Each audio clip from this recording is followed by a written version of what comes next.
Bismillahirrahmanirrahim. Assalamualaikum warahmatullahi wabarakatuh.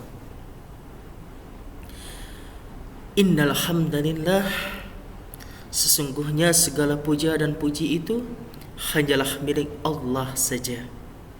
Nahmaduhu, kita akan senantiasa memuji Allah. Wa nasta'inuhu, dan kita memohon pertolongan hanya kepada Allah. Wa nastaghfiruhu, dan kita memohon ampun hanya kepada Allah.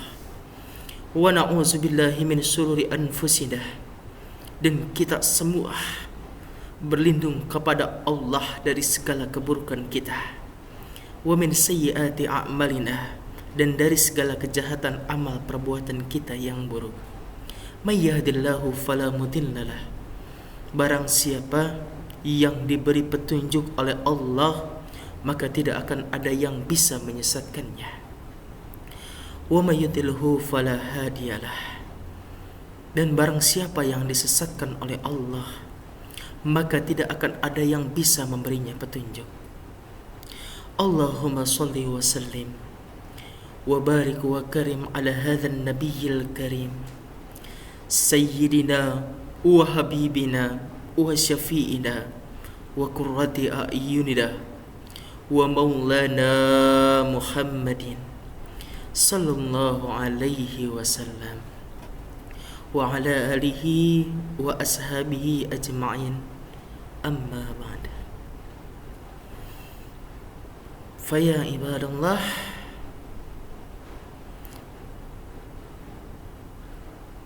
a'udzu billahi minas syaitonir rajim.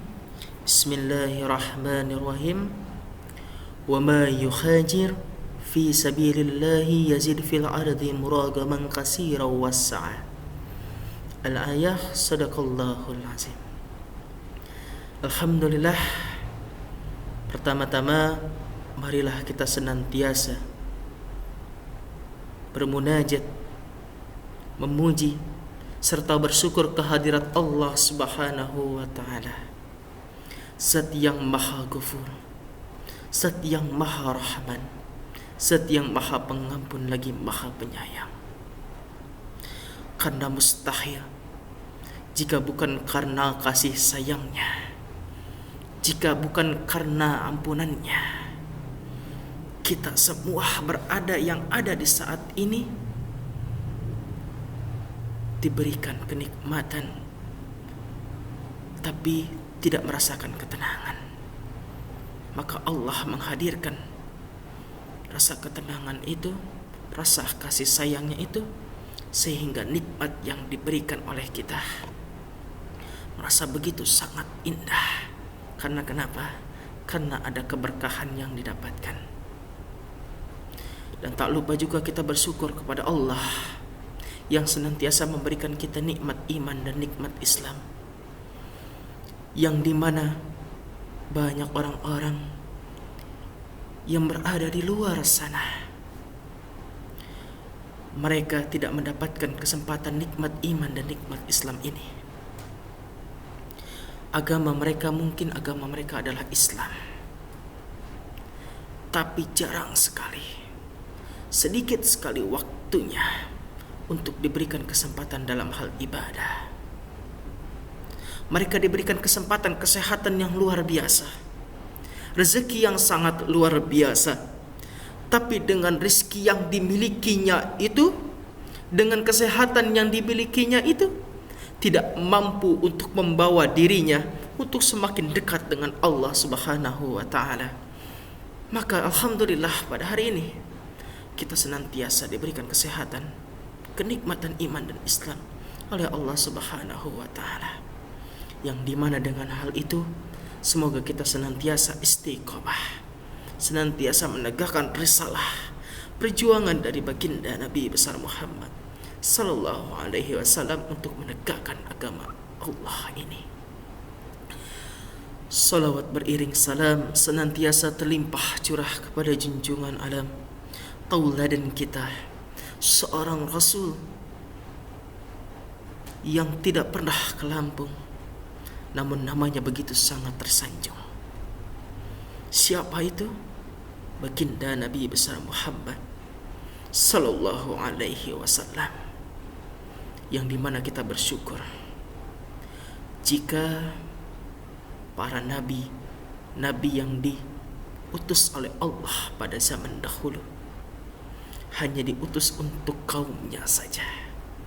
Tapi Nabi Muhammad Rasulullah Sallallahu Alaihi Wasallam ini adalah Rasul yang spesial, Sayyidul Anbiya, pemimpin para nabi, dan nanti akan menjadi pemimpin manusia.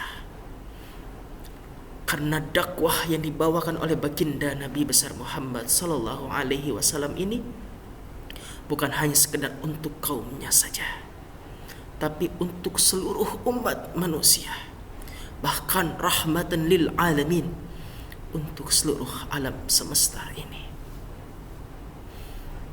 Maka kita bersyukur jika bukan karena Rasulullah Sallallahu Alaihi Wasallam,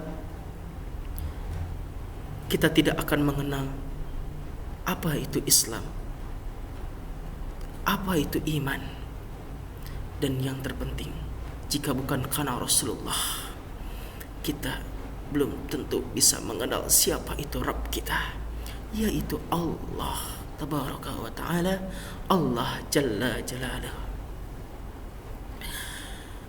Baik, dalam kesempatan kali ini saya akan memberikan sedikit pemahaman saya tentang materi yang akan saya bawakan pada saat ini, yaitu tentang bulan Muharram. Pada hari ini adalah bulan pertama kali bagi umat Islam, tahun Hijriah, bulan Muharram, dan bertepatan juga dengan momentum yang sangat besar bagi rakyat Indonesia. Apa itu? Kemerdekaan Indonesia yang ke-76 yang diiringi dengan Muharram. Jadi di sini ada filosofi tersendiri yang bisa kita dapatkan. Jika Muharram itu selalu disandingkan dengan kata hijrah, sering disandingkan dengan kata berpindah untuk menjadi sesuatu yang lebih baik lagi.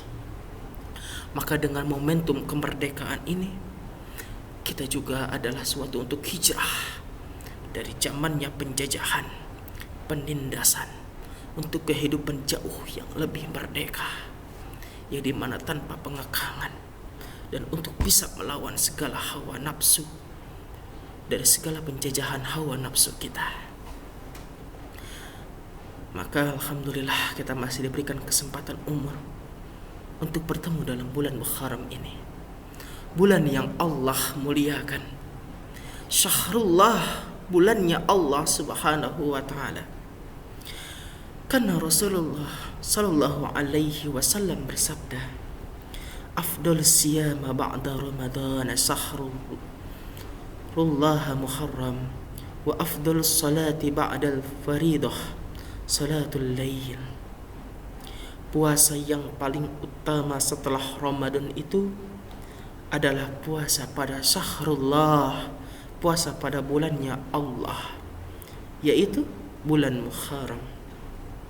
Sementara solat yang paling utama setelah solat wajib itu adalah solat Qiyamul Lail, solat pada malam hari. Hadis riwayat Muslim. Di samping itu, Allah memberikan penegasan pada Quran surat At-Taubah ayat 36, bahwasannya Allah Subhanahu wa Ta'ala berfirman, inna iddatas suhuri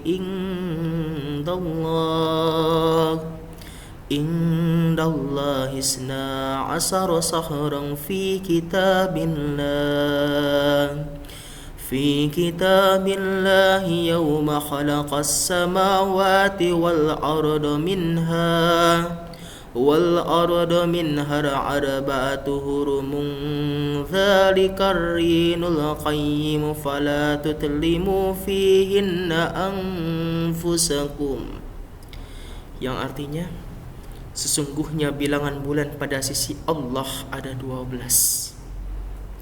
Dalam ketetapan Allah di waktu Dia menciptakan langit dan bumi.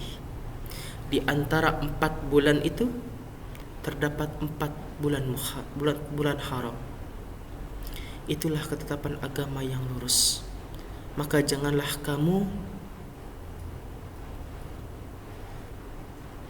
melakukan perkara yang sia-sia dan menyelakakan dirimu sendiri pada bulan 4 itu.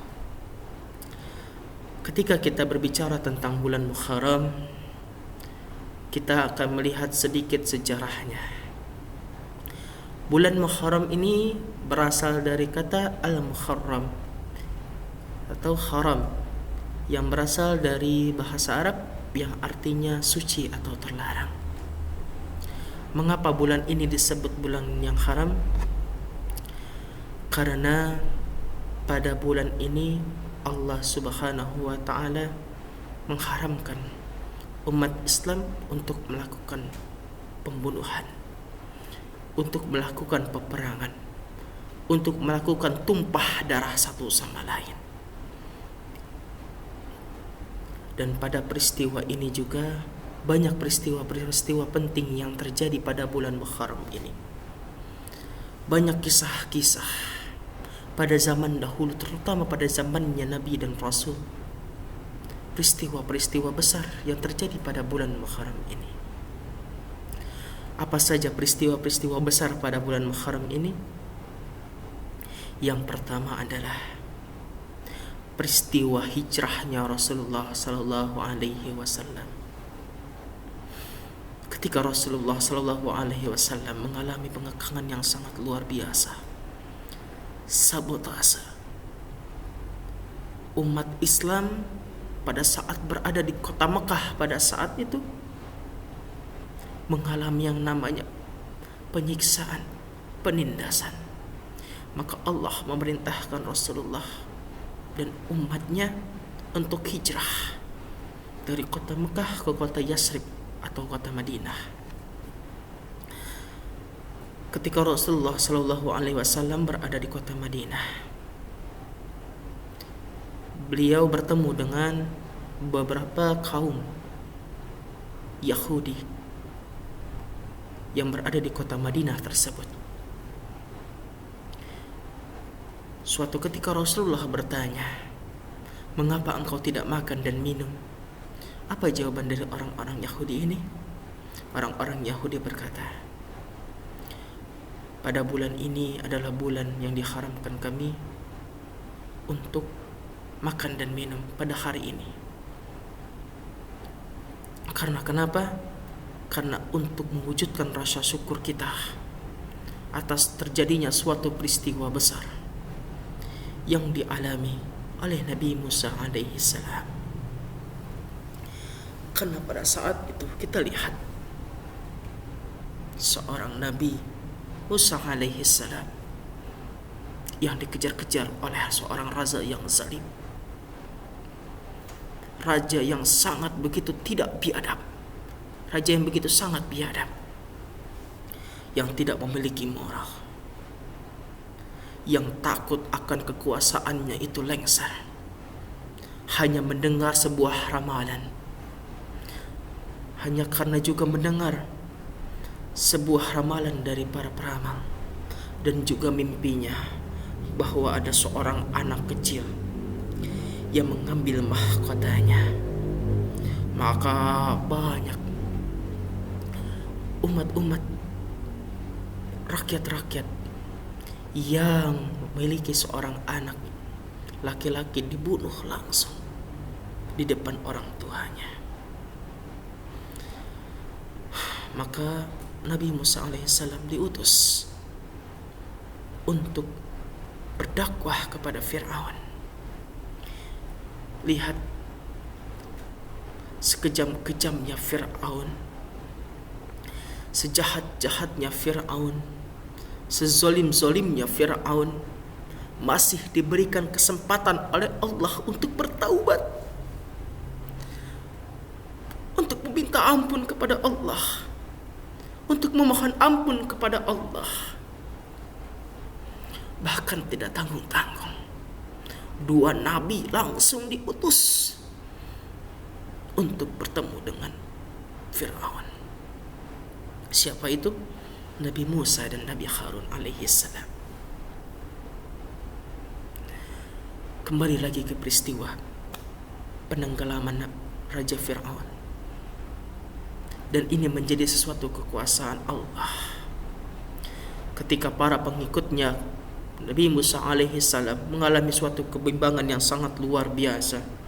Ketika dikejar-kejar oleh Raja Fir'aun dan para pengikutnya dan para bala tentaranya, sampailah di sebuah pantai Lautan Merah. Di sana para umatnya Nabi Musa mengalami kebimbangan, gelisah, karena tidak tahu lagi arah jalan untuk kabur, untuk bersembunyi dari kejaran Fir'aun. Tapi kuasanya Allah Subhanahu wa ta'ala, Allah menenggelamkanlah Fir'aun ini dengan membelahlah lautan untuk menyeberangi para pengikutnya Nabi Musa alaihi salam. Dan Allah menenggelamkan Fir'aun dan bala tentaranya. Apa pelajaran yang bisa kita petik pada peristiwa ini? Satu hal yang perlu kita ingat, bahwa dalam setiap peristiwa yang terjadi selalu ada yang namanya hitam dan putih. Selalu ada yang selalu senantiasa membawakan kebaikan dan yang senantiasa menghancurkan kebaikan, yaitu kegelapan. Dan itu akan selalu terus terjadi dari zamannya Nabi Adam alaihi salam hingga zamannya sekarang ini. Peristiwa itu akan selalu terjadi, hanya mungkin beda tokoh dan tempat pelaksanaannya saja. Peristiwa yang kedua adalah di mana Nabi Adam alaihi salam diterima taubatnya oleh Allah Subhanahu wa ta'ala. Dan ini menjadi ibrah, menjadi pelajaran bagi kita semua, bahwa ketika kita melakukan kesalahan, bahwa kita melakukan dosa, kita harus segera bertaubat kepada Allah. Wasari'u ila magfiratin min rabbikum wa jannah. Kita harus bersegera meminta ampun kepada Allah. Lihat Nabi Adam yang sekelas Nabi saja, yang dijamin surganya oleh Allah, masih bertaubat kepada Allah atas segala kesalahannya. Mengapa kita tidak mau untuk meminta ampun, mendekatkan diri kita bermunajat untuk memohon ampun kepada Allah? Dengan penuh penyesalan, Nabi Adam berkata, Rabbana zalamna anfusana wa illam taghfir lana wa tarhamna lanakunanna minal khasirin. Dan ini menjadi rujukan doa bagi kita semua. Ketika kita hendak melaksanakan berdoa, kita harus mengetahui bahwa kita semua ini adalah orang-orang yang merugi. Kenapa orang-orang yang merugi? Karena merugi jika kita tidak mendapatkan maghfirah, tidak mendapatkan ampunannya Allah Subhanahu wa ta'ala. Berlalulah akhirnya peristiwa tersebut. Muncul lagi peristiwa yang sangat luar biasa. Peristiwa apakah itu? Peristiwa ditenggelamkannya umatnya Nabi Nuh alaihi salam dengan mengalami banjir yang sangat luar biasa. Dan diselamatkannya lah Nabi Nuh dan para pengikutnya. Lalu peristiwa apakah yang terjadi setelah itu? Peristiwanya Nabi Yusuf alaihi salam, seorang pemuda yang begitu sangat taat kepada Allah Subhanahu wa ta'ala, yang takut sekali dengan Allah. Ketika terjadi yang namanya peristiwa, seorang raja memiliki seorang istri, dan istrinya ini menggoda Nabi Yusuf alaihi salam. Lantas Nabi Yusuf lah menolak atas ajakan tersebut. Lalu Nabi Yusuf lebih baik masuk dalam penjara daripada mendapatkan azab dari Allah Subhanahu wa taala. Maka pada saat itu jugalah, pada peristiwa bulan Muharram ini, Nabi Yusuf dibebaskan oleh Allah dari penjara dan diangkat dan ditinggikan derajatnya oleh Allah Subhanahu wa taala menjadi raja Mesir pada saat itu. Dan di antara banyak kisah-kisah peristiwa yang bisa kita pelajari pada saat itu, apa hikmah dari semua peristiwa yang terjadi pada saat itu? Teman-teman semuanya, kehidupan selalu ada yang namanya pengekaman. Ada selalu dakwah itu tidak akan selalu yang namanya baik. Pasti ada orang-orang yang tidak suka dengan kita. Kalau kita tidak disukai oleh orang-orang yang buruk, oleh orang-orang yang memiliki kepribadian yang rusak, kita harus bersyukur. Tandanya kita adalah orang-orang yang baik. Tapi ketika kita tidak disukai oleh orang-orang yang baik, oleh orang-orang yang alim, maka tandanya kita adalah orang-orang yang buruk. Maka mari sama-sama teman-teman semuanya yang berada di sini, kita tingkatkan amal kita, kita kuatkan ruhiyah kita, kita jadikan bulan Muharram ini adalah semangat hijrah kita untuk berubah, untuk menjadi lebih baik lagi, untuk menjadi yang lebih taat lagi, agar bisa menjadi hamba yang paripurna di hadapan Allah Subhanahu wa taala.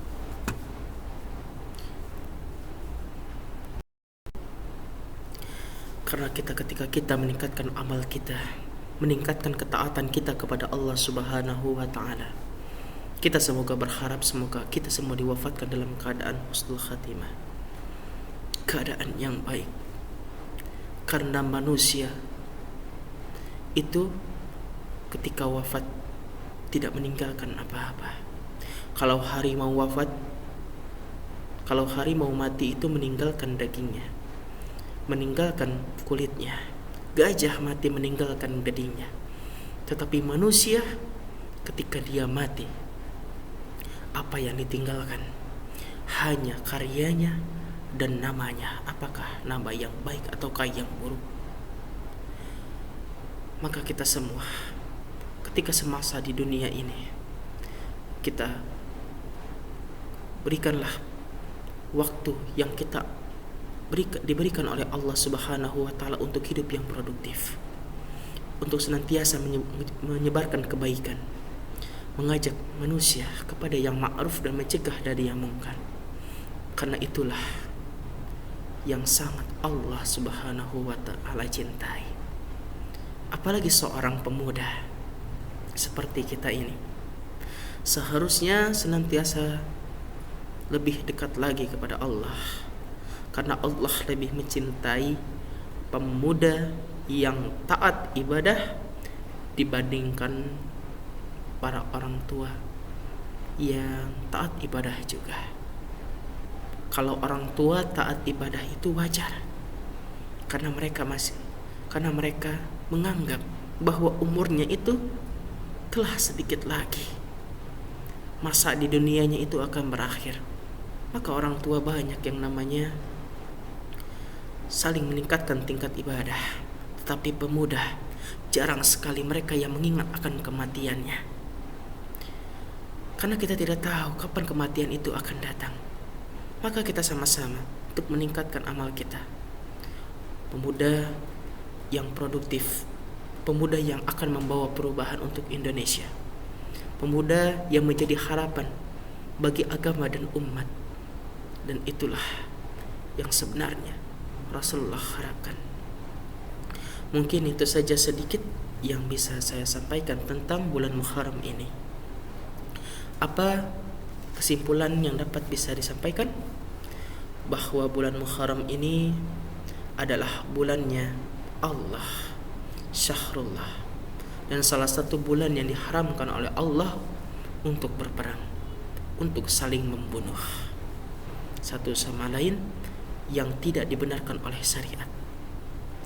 Dan pada bulan Muharram ini banyak peristiwa-peristiwa besar yang terjadi atas izin Allah dan menjadi ibrah pelajaran bagi kita semua. Dan pada bulan Muharram ini terdapat banyak keutamaan-keutamaan selain dari bulannya Allah. Yang kedua adalah apa? Ada 2 hari yang istimewa, yaitu pada tanggal 9 dan 10 Muharram, yaitu puasa Asyura dan Taswa. Dan inilah yang harusnya kita manfaatkan pada bulan Muharram ini untuk meningkatkan amal ibadah kita. Kalau bulan Muharram ini adalah bulannya Allah, maka kita tingkatkan, karena Allah senang dengan melaksanakan amalan-amalan di bulan yang Allah cintai. Mungkin itu saja sedikit yang bisa saya sampaikan. Kurang lebihnya mohon maaf. Wabillahi taufiq wal hidayah waridha wal hinayah. Karena segala kesalahan penuturan kata ini berasal semuanya dari saya. Dan jika ada kebenaran, itu semata-mata datangnya hanya dari Allah Subhanahu wa ta'ala. Wassalamualaikum warahmatullahi wabarakatuh.